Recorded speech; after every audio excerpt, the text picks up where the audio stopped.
Ang exchange rate ngayon is 52 something. So, nasa 6 digit na to, guys. Wow! Maganda to. Hello everyone and welcome sa ating home-based story. My name is Mimi and nandito ako to help you find different online opportunities and earn extra cash nang hindi umaalis sa inyong mga bahay. Kaya naman kung bago kayo dito sa ating page or dito sa ating channel, please consider subscribing or following us. So, yung i-share ko sa inyo today, isang platform dito sa Pilipinas na matagal na din naman nagpo-provide ng job sa mga Filipinos. Kung saan pwede kayo guys mag-earn from 15,000 to 150,000 per month. Depende syempre yan sa gagawin yung trabaho. In this video, i-share ko sa inyo kung anong platform ito, ano yung mga jobs na available dito, ano yung required equipment or mga skill set para makapasok sa mga jobs here, paano yung application process, and then, syempre, check din natin paano nga ba natin makukuha yung sweldo and magkano nga ba yung net na makukuha natin. Pag-usapan natin lahat yan together with our thoughts dito sa platform na to at the end of our video. So, make sure you stay with me until the very end para wala kayong ma-miss.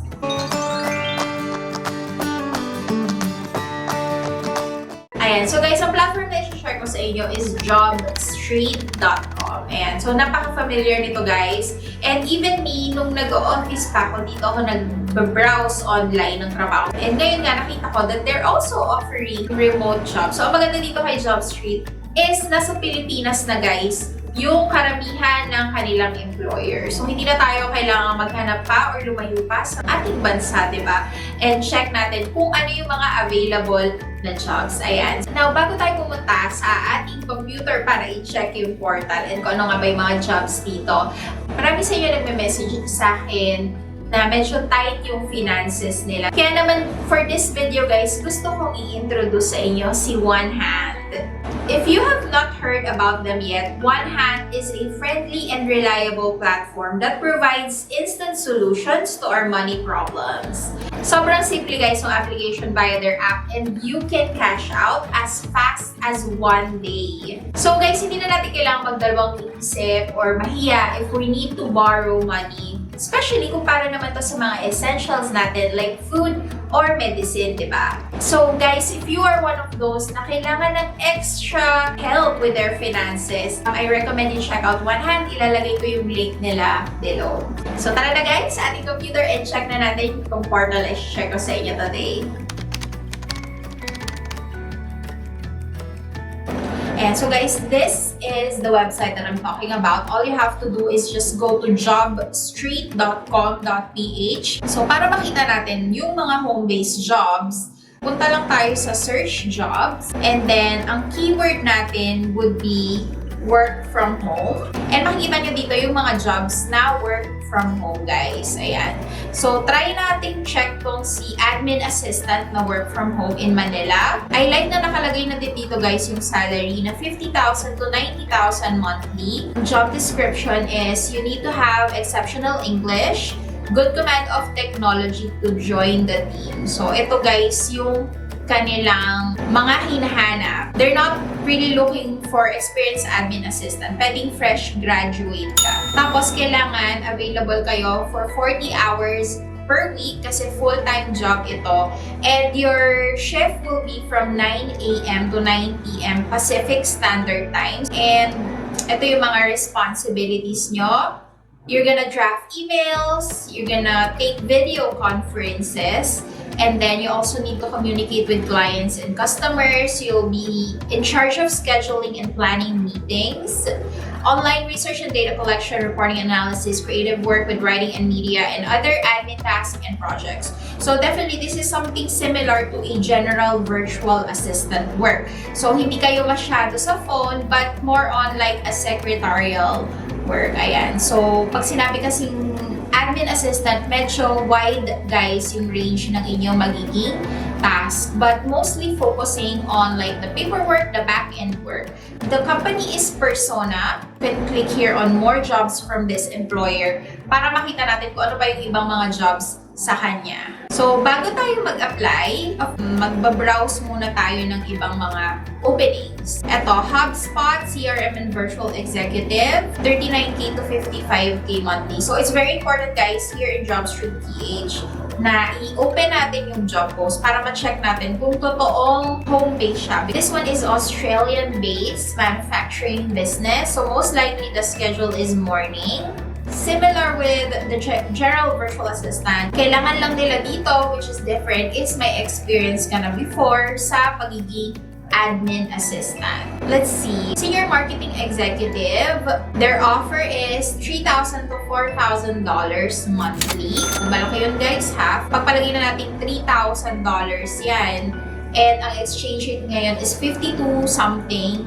So, nasa 6 digit na to guys. Maganda to. Ang job mo dito is palakihin yung business nila through digital marketing or through communicating with the agencies in the US. So parang in a nutshell, ganun siya. Mataas din yung kanilang required experience. So years of experience, you have to have at least 5 years in sales or marketing. So marami rin silang iba pang jobs. Now, for those of you who are eyeing a customer service specialist, pag kasi customer service specialist, meaning hindi masyadong mabigat yung magiging trabaho ninyo. Mag-take in lang kayo ng calls. Wala kayong mga kotang kailangang i-meet home. So, ang sweldo dito guys is 30,000 monthly salary. Meron ka ng HMO from day 1 of employment kasama na ang iyong mga dependents. They also offer dental benefit, incentives, and allowances. So, marami silang offers. Ayan. So, ang qualifications lang dito, guys, kailangan at least college level kayo. Not necessarily a graduate. Pero, kung meron kayong degree in a medical-related field, then advantage yon and you can be prioritized. So, marami dito, guys. Again, your keywords could be work from home, home-based, or remote. Ayan. So, pag maghahanap kayo ng mga jobs, wala pa kasi silang filter ngayon, guys, na specifically for home-based jobs.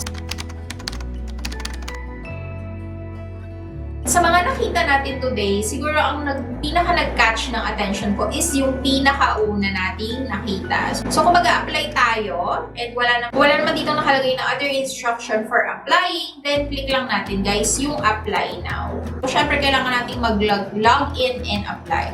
Okay, so since wala pa tayong account sa JobStreet, kung meron naman kayo, you can just log in and apply. New user sign up for free to apply no? So, click natin yung button. And then, ilagay lang natin yung ating details here. You have to put your education experience and complete about me. So, sign up and create profile tayo. And then, click lang natin yung save and continue. Okay, so for about me naman, ilalagay natin dito, nationality Philippines, same with the residing country. So, click lang natin yung save and continue. So, sabi dyan, your profile is ready. Pwede na daw tayong mag-apply. We still need to validate our email address. So, punta lang tayo sa ating Gmail. Sabi dyan, membership with JobStreet requires you to validate your email address. Click lang natin, guys, yung link. And then, makikita natin itong page na to. Thank you for validating. Then, balik tayo sa job na napili natin kanina. And click natin itong apply now. So, once na meron na kayong profile, ito guys yung makikita nyo. So, meron dyan na form where you can make your pitch. So, ibig sabihin, ito yung parang cover letter nyo. So, for example, ayan, lagay ko dito yung ating cover letter or cover pitch.